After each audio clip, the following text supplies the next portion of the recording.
Hello दोस्तों, मैं पंकज वर्मा आपके लिए लेके आया हूँ पर्यावरण अध्ययन की मेगा सीरीज, जो कि सीटेट में 30 नंबर की पूछी जाती है। जैसा कि आपको बताया था कि मैं 10 तारीख से सीटेट चैप्टर वाइज सीरीज चालू करूँगा, जिस सीरीज को देख के आप 30 में मिनिमम 28 मार्क्स पा सकते हैं।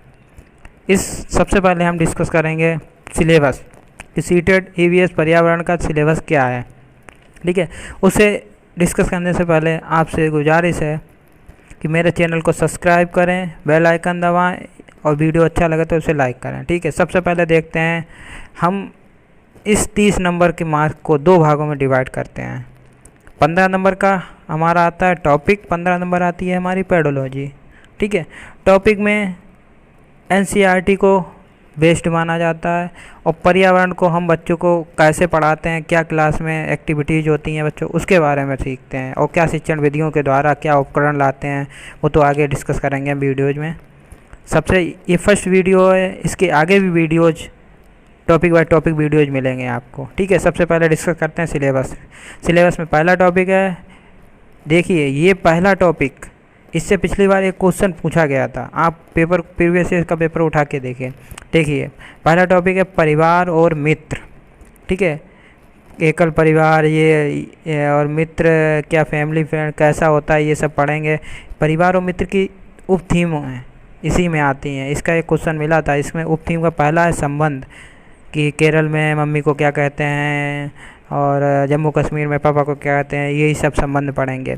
उसके बाद कार्य और खेल, कौन कौन से खेल। ठीक है, पशु कैसे पशु रहते हैं, कहाँ रहते हैं। ठीक है, पौधे कैसे पौधे होते हैं, जैसे नेपथंतीस बहुत ज़्यादा पूछा जाता है। दूसरा टॉपिक है भोजन, जैसे उत्तर प्रदेश में कचनार की सब्ज़ी का, कचनार के फूलों की सब्ज़ी खाई जाती है, कहीं केले की सब्ज़ी खाई जाती है, कहीं नारियल का कोपा खाया जाता है, कहीं ढोकला खाया जाता है, ये चीज़ पढ़ेंगे। आवास आश्रय, आवास आश्रय मतलब कि लोग लकड़ियों के बन मकानों में रहते हैं, जहाँ बर्फ़ ज़्यादा पड़ती है, वहाँ पे कटीली झाड़ियाँ होती हैं छतों पे, ये पढ़ेंगे सब, इसका करेंगे। चौथा टॉपिक है पानी और जल, कैसे मान लीजिए नमक कहीं कहीं पे नमकीन पानी पाया जाता है, कहीं कहीं पे मृदु, कहीं पे तो शुद्ध पानी पाया, उस चीज़ को पढ़ेंगे। उसके बाद पांचवा टॉपिक है भ्रमण यात्रा। यात्रा यहाँ से हम ये जानेंगे कि यहाँ से मुंबई की दूरी कितनी है, यहाँ से कितनी सुरंगें पड़ती हैं, कहीं भी जाते हैं हम किस स्थान पे कैसा क्या है भ्रमण, तो यात्रा करेंगे।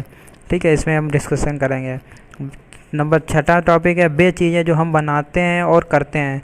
कुछ चीज़ें हमारे लोगों द्वारा बनाई गई, जैसे बल्लम होती है, एक नाव होती है, फेरी, कुछ चीज़ें पुल होते हैं, ये सब हम इसी टॉपिक में डिस्कस कर लेंगे।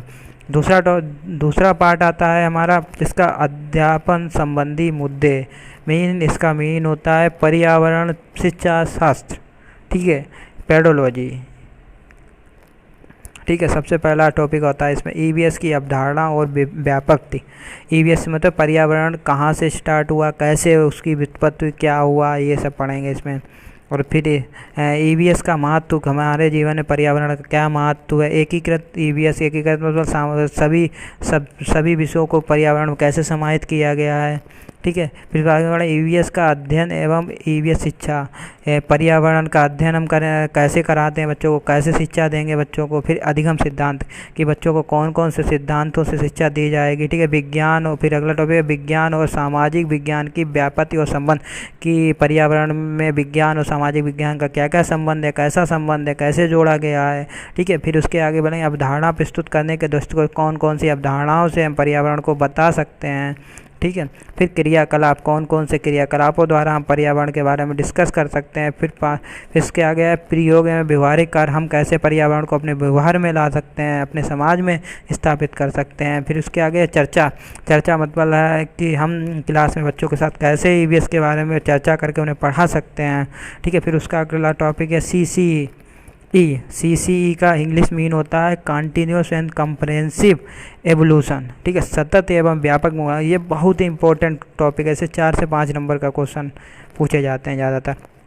फिर आ जाइए, अगला आता है शिक्षण सामग्री एवं उपकरण, कि हम बच्चों को क्लास में कैसे समझा सकते हैं, कौन से उपकरण, कौन से TLM, कौन कौन चीज़ों से बच्चों को हम अच्छे से पढ़ा सकते हैं, सिखा सकते हैं। फिर उसके आगे पर्यावरणीय समस्याएं, पर्यावरणीय समस्याएं बहुत सी समस्याएं हैं जो पर्यावरण को हमारे नष्ट करती हैं, और जैसे पर्यावरण की समस्याओं के कारण ही ओजोन छिद्र हो चुका है। ये डिस्कस करेंगे, जो पर्यावरण की समस्याएं आती हैं वो सभी डिस्कस करेंगे। फिर उसके आगे आता है राष्ट्रीय पाठ्यचर्या रूपरेखा, ठीक है, NCF 2005, ये बहुत ही मोस्ट इम्पोर्टेंट है। इस पूरा का पेडोलॉजी इसी पे आधारित है, इसी टॉपिक पे। इस टॉपिक को बहुत ही, पेडोलॉजी ही नहीं, पूरे 5 सब्जेक्ट इसी पे, इस NCF 2005 के अकॉर्डिंग ही पढ़ाए जाते हैं, इसी के अकॉर्डिंग ही हम बच्चों को पढ़ाते हैं, ठीक है। उसके आगे टॉपिक है RT 2009, 6 से 14 साल तक के बच्चों के लिए इसी में शिक्षा, निःशुल्क शिक्षा कार्य, ये भी पढ़ेंगे, ये भी बहुत इंपॉर्टेंट है, ठीक है। इसके आगे जो भी चीज़ें छूटेंगी वो सब डिस्कस करेंगे हम चैप्टर वाइज वीडियो। आज के लिए पहला वीडियो था इस चैनल। सबसे पहले आपसे फिर गुजारिश है कि चैनल को सब्सक्राइब करें, लाइक करें और बेल आइकन जरूर दबाएं, जिससे आपको चैप्टर वाइज वीडियो आगे भी मिलते रहें। ये फर्स्ट वीडियो था जिसमें हमने सिलेबस को डिस्कस किया है। एक टॉपिक में सिलेबस में एक चीज़ वन और अभ्यारण छूटा है, उस चीज़ को भी हम डिस्कस करें, और साथ में हम पेडोलॉजी की कुछ पॉजिटिव और निगेटिव वर्ड को सीखेंगे और कुछ ट्रिकें सीखेंगे। और इसमें 1-2 टॉपिक हैं समय का दिशा वाले, वो भी सीखेंगे बहुत अच्छे से। बस आप लोग चैप्टर वाइज इन वीडियोज़ को देखिए और अच्छे से पढ़िए। हमारे द्वारा समझाया गया ना समझ में आ रहा हो तो आप कमेंट कीजिए, ठीक है। और तो कोई चीज़ इसमें बचती नहीं है, बस यही सिलेबस है हमारा। और 30 नंबर में आप अगर चैप्टर वाइज वीडियो देखते हैं तो लगभग 27 मिनिमम, उससे ऊपर भी आएंगे, लेकिन 27 मिनिमम नंबर आप पा सकते हैं, ठीक है। तो आप लोग अगला वीडियो का वेट करें, ठीक है। धन्यवाद, थैंक यू।